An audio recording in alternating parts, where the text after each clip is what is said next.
surprise us and delight us. And that isn't as much about precision as it is about sort of like letting your voice come out.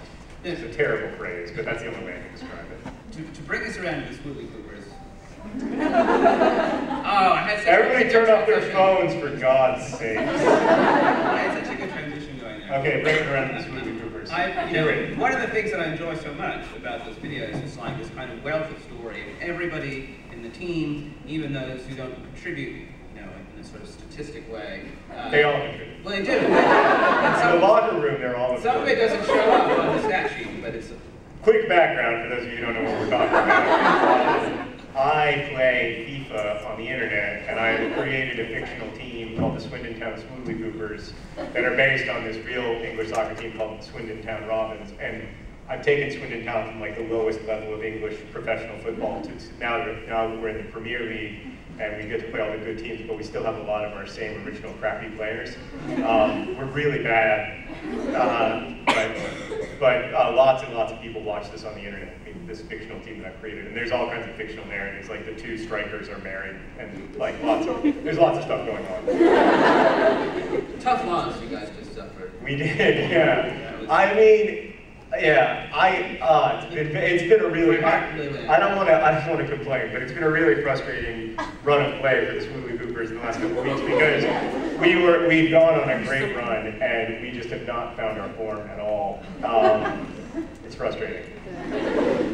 Yeah, and these guys do have a life. I mean, they do have a life outside of the game. Like I think about them a lot, and I think about the play and our style of play and how to make it more attractive, and just like a regular football coach would. I wonder how much of that stuff do you, of their stories, their backstories, do you improvise during play, and then, or do you sit there and you outline, Ginger Rampage, Oh yeah, no, I improvise it during play. Like I come up with one fact, like Ginger Rampage is this defender we have, and I came up with the one fact that he was on Manchester United, he came up in Manchester United's youth system and then got kicked out for not being good enough, which is what happens when he was like 13, and he's always held a grudge ever since then against Manchester United. So I had that, and like everything else I just kind of think of as I talk. I often contradict myself too. Like there's this selectively mute player, Merrick, and he's always talking. So it's hard to work around that. But I like when he scores a goal, his celebration is 1 minute of silence. He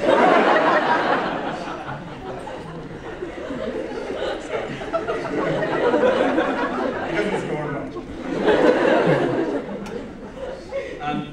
I like Ginger Rampage because he's an angry person. Yeah.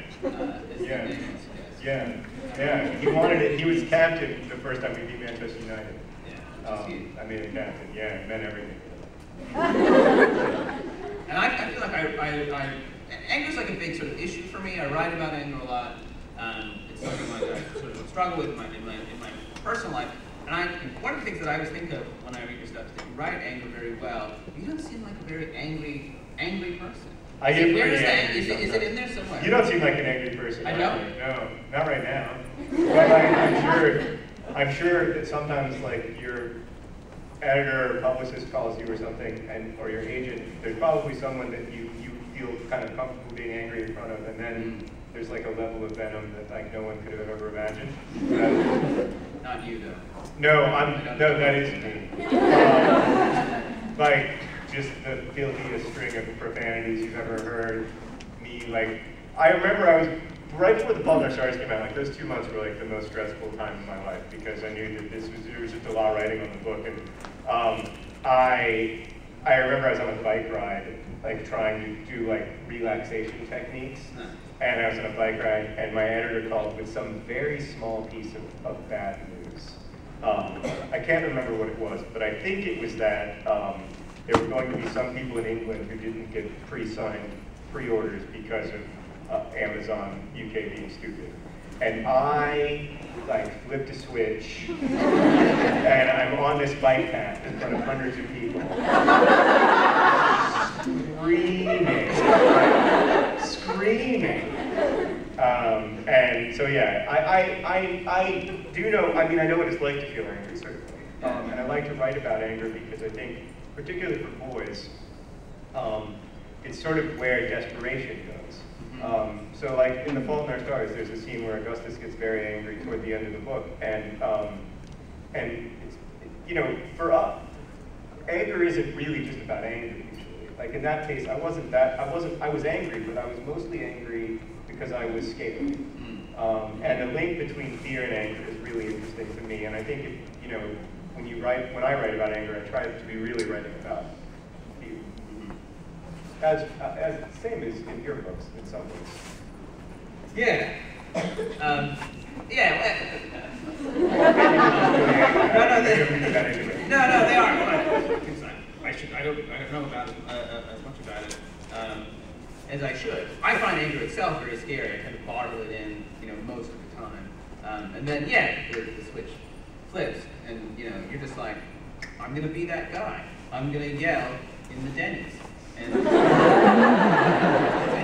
it's fine. Probably nobody's reading this. Let's just let it all out. Yeah, that's what's risky about it now.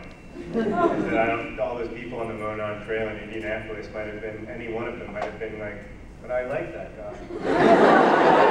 Why is he being such a jerk to that person on the phone? What do you think you were scared of? That the anger was like a reflection? Oh, I mean, I was tremendously scared that the book wouldn't do well, and you know, it was 10 years of my life, and I felt more strongly about it than I had about any of my other books, and more close to it, and yeah, it was just really scary. And I also felt like a lot of complicated responsibilities, I think, like to my family, and to the book, and to my publisher, and then also to the people who inspired the book, some of whom were dead, and that makes it harder. I think anytime that there's this feeling of wanting to live up to something you can't possibly live up to. Were you worried because A, you felt like the book was really great, you'd done what you wanted to do, but you weren't sure that people would sort of get it? Or were you worried that the book was secretly bad, and bad in ways that you didn't realize, and it was about to be sort of everyone would sort of... So with all of my previous books, I knew that they were not that great. And I went into the publication process feeling like they weren't that great, and then with very low expectations that way. But with this book, I liked it, but I also felt like no one else would like it because it was about cancer, and I hate cancer books. I find them excruciating and kind of useless. And I felt like people would hear, oh, this is kind of a nice book about cancer, and then they would just, you know, not read it, as most people would do with cancer books, I think. So, I don't know, I mean, obviously now it's been 30 weeks now since the book came out, and looking back, like, yeah, I was wrong. But yeah, I just felt like it wouldn't do well commercially because of the subject matter. I thought about not reading it because the subject matter was daunting. Yeah, I know. I mean, I don't blame you. Yeah, thanks for reading it, by the way.